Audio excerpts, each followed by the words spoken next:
I stood in the doorway of my mother's living room, watching her pretend to organize magazines on the coffee table. Her hands moved without purpose, shuffling the same three issues of Better Homes and Gardens back and forth. She wouldn't look at me. That told me everything I needed to know. Mom, my voice came out steady, which surprised me given how hard my heart was hammering. The money I gave you to hold. Where is it? Her hands stilled. The magazine slipped from her fingers and landed with a soft thud on the glass tabletop.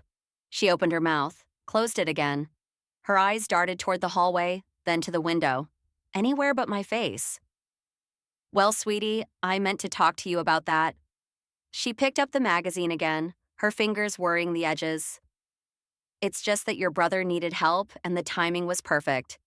And I thought, you thought what? I stepped into the room, letting the door swing shut behind me with a decisive click. That I wouldn't notice, that I wouldn't care. The sound of heels clicking on hardwood interrupted us. My sister-in-law appeared in the doorway from the kitchen, a wine glass in her hand, her lips curved in that particular smile she wore when she knew she had something to gloat about. She leaned against the doorframe like she owned the place, which I was beginning to realize, maybe she did.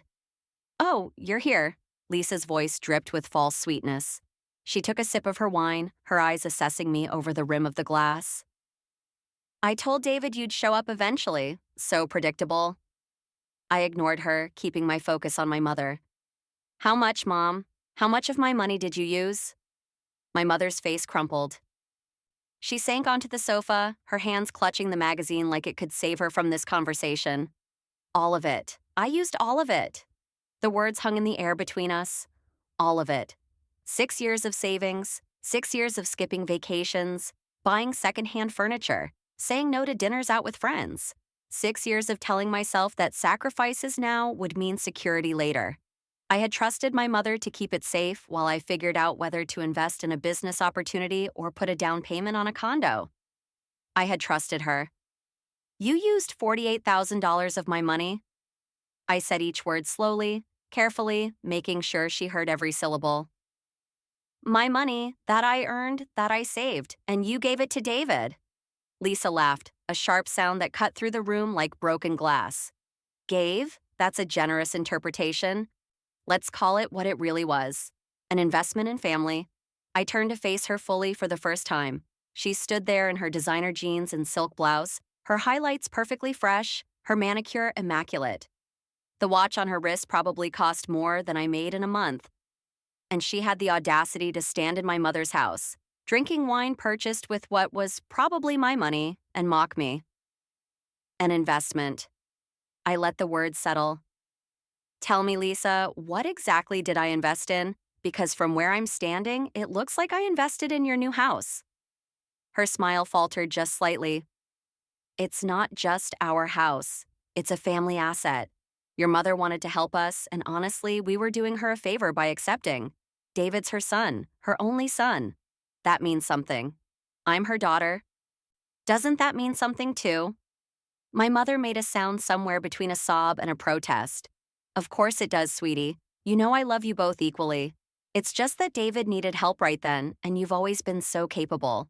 So independent. I knew you'd be fine. Because I work hard? The anger was building now, a hot pressure in my chest. Because I sacrifice and save and don't come running to you every time I want something I can't afford? So that makes it okay to steal from me? It wasn't stealing. Lisa pushed off from the doorframe, walking into the room like she was entering a courtroom. Your mother made a decision about how to use resources available to her. She's an adult. She can do what she wants with money in her possession. Money I entrusted to her. Money that was mine. Was being the operative word. Lisa smiled again, sharper this time. Look, I get it. You're upset. But maybe this is a good lesson for you. You can't just hand over your money and expect it to sit there waiting for you. The world doesn't work that way. Your mother saw an opportunity to help her son, her real family, and she took it. Maybe if you'd been less naive, you would have seen this coming. The words hit me like a slap, but I kept my expression neutral. I'd learned long ago that Lisa fed on reactions, on drama. She wanted me to yell, to cry, to make a scene she could later describe to her friends as more evidence of my instability, my unreasonableness. Instead, I turned back to my mother. When did you decide to do this? When did you decide that David's wants were more important than my trust? My mother twisted the magazine in her hands. It wasn't like that. He came to me 6 months ago, said they'd found the perfect house, but they were just short on the down payment. Lisa's parents had already contributed, and they just needed a little more. David was so excited, and I thought I could make it work. I thought maybe I could replace the money before you needed it. 6 months ago, I did the math in my head. You've had 6 months to tell me, 6 months to come clean. Instead, you let me believe my money was safe, that I could count on it being there when I needed it. We were going to pay you back, David's voice came from the hallway. I hadn't heard him approach, but there he was, my younger brother. His hair still messy from sleep, even though it was past noon on a Saturday. He shuffled into the room in sweatpants and a faded college t-shirt, looking younger than his 25 years. Eventually. Eventually. I repeated the word slowly. Define eventually, David. Give me a timeline. He shrugged, dropping onto the love seat next to Lisa. She handed him her wine glass without looking at him, and he took a sip before handing it back. The casual intimacy of the gesture, the way they moved in sync, made something twist in my stomach. They were a team. They'd planned this together. We're still getting settled, Lisa answered for him. The house needs work. We've got expenses, but sure, when we're more stable, we can work out some kind of repayment plan. If you really need the money that badly, if I need it, I heard my voice rise and forced it back down. It's my money. I need it because it's mine. This isn't a loan you graciously accepted. This is theft. That's a strong word. My mother's voice was pleading now. Please don't use words like that. We're family. Family helps each other. Then help me, Mom. Help me get my money back. She looked down at her lap, silent. The magazine slipped from her fingers to the floor. Lisa leaned back, draping her arm along the back of the love seat behind David's shoulders. Look, I'm going to be honest with you because somebody needs to be. You're not getting that money back. Not all of it, anyway. It's gone. It's in our house, in our equity. What are we supposed to do? Sell the place? Uproot our lives because you decided you wanted your money back? I decided? The words came out strangled. I decided I wanted my own money back. You know what I mean. Look, here's the reality. Your mom made a choice to invest in her son's future, in our future, in potential grandchildren. She chose family stability over your personal savings account. That's what mothers do. They make hard choices. I looked at my mother, at her bent head, her trembling hands, her absolute refusal to meet my eyes. This was the woman who had taught me to save, to be responsible, to always have a backup plan. This was the woman who had lectured me about the importance of financial independence, who had warned me never to depend on anyone else for money. And she had taken every penny I'd saved and given it away without asking, without even telling me. Mom! I waited until she finally looked up at me. Her eyes were red, tears tracking down her cheeks. But I couldn't let myself feel sympathy. Not yet. Did David ask for this money, or did you offer it? She glanced at David, then away. He mentioned they were struggling with the down payment. I wanted to help. That's not what I asked. Did he specifically ask you for my money? The silence stretched out. Lisa took another sip of wine. David stared at his phone screen, scrolling through something that was apparently more interesting than this conversation. My mother's face crumpled further. He knew I was holding money for you, she finally whispered. He suggested that maybe we could borrow from it temporarily. He said you wouldn't mind helping your brother. And you believed him? I couldn't keep the incredulity out of my voice. You actually believed I'd be okay with you taking my entire savings without asking me first? I thought you'd understand. She was crying openly now. I thought you'd see that David needed help, and you've always been so successful, so together. You'd bounce back. You always do. Bounce back. I tasted the words, bitter on my tongue, from having $48,000 stolen from me, from being betrayed by my own mother. Sure, Mom, I'll bounce back. Lisa set down her wine glass with a sharp click. Okay, enough with the dramatics. You want to know what I think? I think you're jealous. You've always been jealous that David is mom's favorite, that she loves him more. This isn't really about the money, it's about attention, about wanting to be the special one for once. The accusation was so absurd that for a moment I could only stare at her. Then, slowly, I started to laugh. Not because anything was funny, but because the alternative was screaming, and I refused to give her that satisfaction. You think I want to be the favorite? I shook my head. Lisa, do you know what being the favorite means in this family? It means never having to grow up. It means never having to take responsibility. It means having mommy fix all your problems while you drift through life expecting everything to be handed to you. David's head snapped up from his phone. Hey, that's not fair. Isn't it? I turned to him directly. David, when's the last time you held a job for more than 6 months? When's the last time you paid your own bills without mom helping out? You're 25 years old and you still live like you're in college, except now you've got a wife who enables it. I have a job, he said defensively. I work for Lisa's dad's company. Doing what, exactly? He flushed. Sales. And how many sales have you made this quarter? His silence was answer enough. Lisa stood up, her face tight with anger. This is exactly what I'm talking about. You think you're better than us? You think because you have some fancy job in your own apartment that you're so much more mature, so much more responsible. But you know what? You're just bitter. Bitter and alone. I'd rather be alone than surrounded by people who lie to me and steal from me. I kept my voice level, calm. At least when I'm alone, I know where I stand. My mother let out a sob. Please, please don't talk like this. You're both my children. I love you both. Can't we work this out?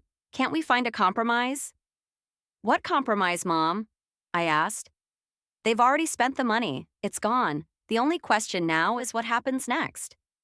Nothing happens next. Lisa crossed her arms. We've established that the money is gone. Your mother chose to use it to help her son. You can either accept that and move on, or you can keep throwing a tantrum like a child. Your choice. I looked at the three of them, my mother weeping on the sofa, my brother avoiding eye contact, my sister-in-law standing there with her arms crossed and that self-satisfied smirk on her face. They expected me to give in. They expected me to swallow my anger, to play nice, to let this go for the sake of family harmony. They didn't know me at all. I want a repayment plan. I pulled my phone from my purse. A real one, with a schedule and actual dates. You have 1 week to draw up a contract agreeing to pay me back. With interest. Lisa laughed. Or what? You'll sue your own family? Good luck with that. I don't need luck. I need a lawyer, and I happen to know several. I met her eyes steadily. And yes, I will sue. I'll sue Mom for breach of trust, and I'll sue both of you for unjust enrichment. I'll put liens on that house you're so proud of. I'll make sure everyone knows exactly how you acquired it. You wouldn't. My mother's voice was horrified. You wouldn't do that to your own family? You already did it to me, I said quietly. You betrayed my trust. You stole from me. You chose his wants over my needs. So yes, Mom, I would. I absolutely would. The living room door opened and my cousin Rachel walked in, her eyes widening as she took in the scene. She must have heard the raised voices from outside. Rachel had always been the peacemaker in the family, the one who smoothed over conflicts and found middle ground. What's going on? She looked from face to face. I could hear shouting from the driveway. Stay out of this, Rachel. Lisa's voice was sharp. This is between immediate family. But Rachel was already moving into the room, her expression concerned. She'd been my closest confidant growing up, more sister than cousin. Talk to me. What happened? My mother stole $48,000 from me and gave it to David and Lisa for their house. I said it flatly, watching Rachel's eyes widen. They have no intention of paying me back, and they think I should just accept it. Rachel turned to my mother. Auntie, tell me she's wrong. Tell me you didn't do that. My mother couldn't meet her eyes either. She stared at her hands, silent. Oh my God. Rachel sank into a chair. Auntie, how could you? That was her savings, her security. See? Lisa's voice was triumphant. Now we've got the whole family involved. This is exactly what I knew would happen. She can't handle anything quietly. She has to make everything into a drama, has to punish us for being happy. Being happy? Rachel's voice rose. You bought a house with stolen money and you call that being happy? That's not happiness, Lisa. That's fraud. It's not fraud when family helps family. But Lisa's voice had lost some of its confidence. She glanced at David, who was staring at his phone again, his jaw tight. Rachel shook her head slowly. I can't believe this. David, you knew that money was hers. You knew she'd been saving for years. How could you ask Mom to use it? He shrugged without looking up. She offered. After you suggested it, I kept my voice steady. Let's be accurate here. You manipulated our mother into stealing from me because you knew she'd pick you over me. You've always known that. That's not... He finally looked up, his face flushed. I didn't manipulate anyone. I just mentioned we needed help. She's the one who decided to use your money. If you want to be mad at someone, be mad at her. The casualness of it, the way he threw our mother under the bus without hesitation, made my stomach turn. Lisa was right about one thing. I was learning a lesson here. I was learning exactly what my brother was made of. You're pathetic. Rachel's voice was cold. Both of you. You take advantage of Auntie's favoritism, you spend money that isn't yours, and then you act like you're the victims when you get called out on it. Nobody asked for your opinion, Lisa snapped. Well, you're getting it anyway. Rachel stood, moving to stand beside me. The solidarity of it, the simple gesture, made my throat tight. I've watched David coast through life for years, watching Auntie bail him out of every mess, every bad decision.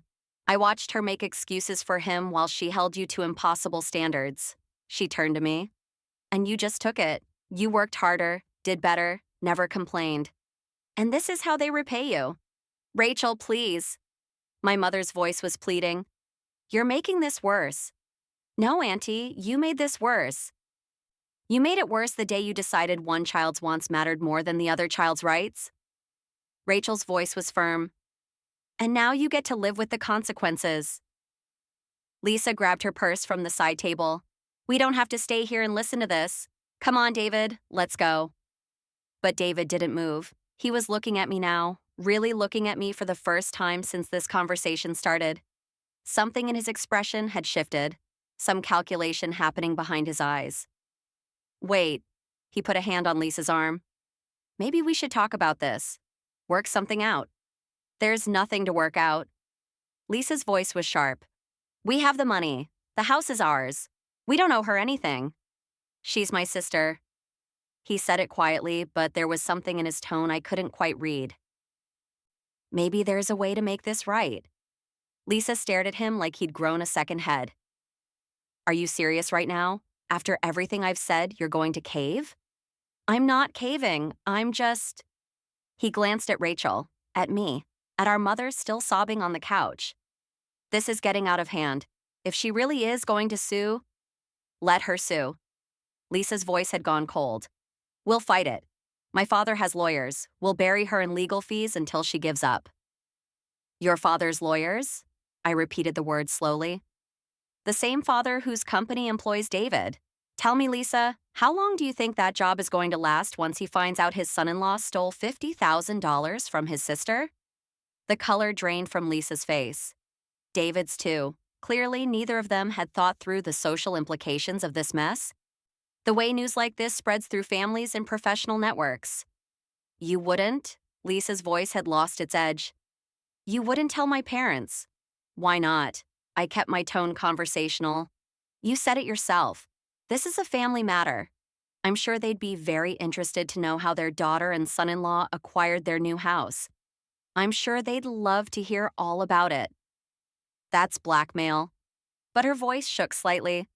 No, that's truth. Truth is only blackmail when you're ashamed of it. I turned to my mother. Here's what's going to happen. You have 1 week to either return my money or present me with a legally binding repayment contract. The contract will include the full amount, plus 6% annual interest. Payments will be made monthly, and if they miss even one payment, the full amount becomes immediately due. We can't afford that. David's voice was panicked now. Monthly payments on that much, with interest? Our mortgage alone is... Then you shouldn't have stolen my money. I cut him off. You made your choice. Now you get to live with it. You can sell the house. You can get second jobs. You can ask Lisa's parents for help. I don't care how you do it, but you will pay me back. My mother stood, her hands reaching for me. Please, sweetie. Please don't do this. They can't pay that much. You'll ruin them. They ruin themselves. I stepped back from her reaching hands. I would have helped David if he'd asked. I would have loaned him money with reasonable terms if he'd come to me honestly. But he didn't. He manipulated you into stealing from me because he knew I'd say no to his face. He knew what he was doing was wrong, and he did it anyway. I'm sorry. My mother's voice broke. I'm so sorry. I thought I was doing the right thing. You thought you could fix everything later. You thought I'd forgive you because that's what I always do. I picked up my purse, slinging it over my shoulder. And you know what? You're probably right. Eventually, I probably will forgive you. But not today. And not without consequences. I moved toward the door, Rachel following beside me. Behind us, I could hear Lisa hissing something at David, my mother crying harder, the sound of chairs scraping against hardwood. 1 week, I said without turning around. The contract or the money. Those are your only options. I walked out into the afternoon sunshine, Rachel's hand finding mine and squeezing tight. My car sat in the driveway, exactly where I'd left it 30 minutes ago. 30 minutes. That's all it had taken for my entire family to implode. You okay? Rachel's voice was gentle. No. I unlocked the car. But I will be. You know they're going to make you the villain in this story. She leaned against the car door. They're going to tell everyone you're being unreasonable, demanding money from family, causing problems over nothing. Let them. I was surprised by how calm I felt. The anger was still there, hot and sharp under my breastbone, but there was something else too. Clarity. I know the truth. You know the truth. That's enough. Is it though? She studied my face. I know you. You're going to second-guess yourself. You're going to wonder if you were too harsh, if you should have been more understanding. She was right. I could already feel the doubt creeping in around the edges of my anger, but I pushed it back, holding on to the solid core of betrayal, of injustice. Maybe I will, I admitted. But that doesn't change what happened. It doesn't change that they stole from me, and it doesn't change that I deserve to have my money back. Rachel nodded slowly. What if they don't pay? What if they call your bluff? Then I sue. I open the car door. I'll actually do it. I'll take them to court and I'll win, and they'll lose that house they're so proud of. And maybe then they'll learn that actions have consequences. That's going to destroy your relationship with your mom. She already destroyed it. The words hurt to say, but they were true. The moment she chose to betray my trust, she destroyed it. What happens now is just fallout. I slid into the driver's seat, but Rachel caught the door before I could close it. For what it's worth, I think you're doing the right thing. They need to learn this lesson, all of them. Thanks. I managed a small smile. I needed to hear that. She stepped back, letting me close the door. I started the engine and backed out of the driveway, watching my mother's house shrink in the rearview mirror. Through the front window, I could see movement, shadows passing back and forth, the drama still unfolding. My phone buzzed as I reached the main road. A text from my mother, "Please come back, we need to talk, we can fix this." I deleted it without responding. Another buzz. David this time. This is crazy. You're tearing the family apart over money. I deleted that one too. A third buzz. Lisa, you're going to regret this. That one I left undeleted, a reminder of exactly who I was dealing with. The drive home took 20 minutes. 20 minutes of silence, of processing, of feeling the full weight of what had just happened settle over me like a heavy blanket. By the time I pulled into my apartment complex, the adrenaline was wearing off, leaving behind a bone-deep exhaustion. My apartment felt different when I walked in. Emptier somehow, even though nothing had changed. I dropped my purse on the kitchen counter and stood there, staring at nothing, feeling the cracks in my foundation widen. My phone rang. Rachel. Hey, I answered. Just checking on you. You get home okay? Yeah, I'm fine. You're not fine. Her voice was gentle but firm. You just had your world turned upside down. You don't have to pretend with me. I sank onto my couch, pressing my free hand against my eyes. I don't know what I am. Angry, betrayed, stupid for trusting them. You're not stupid. You loved them. You trusted them. That's not stupidity, that's human nature. Human nature gets you robbed, apparently. She was quiet for a moment. What are you going to do if they don't pay? I meant what I said. I'll sue. I'll take it all the way. Even if it means never speaking to your mother again?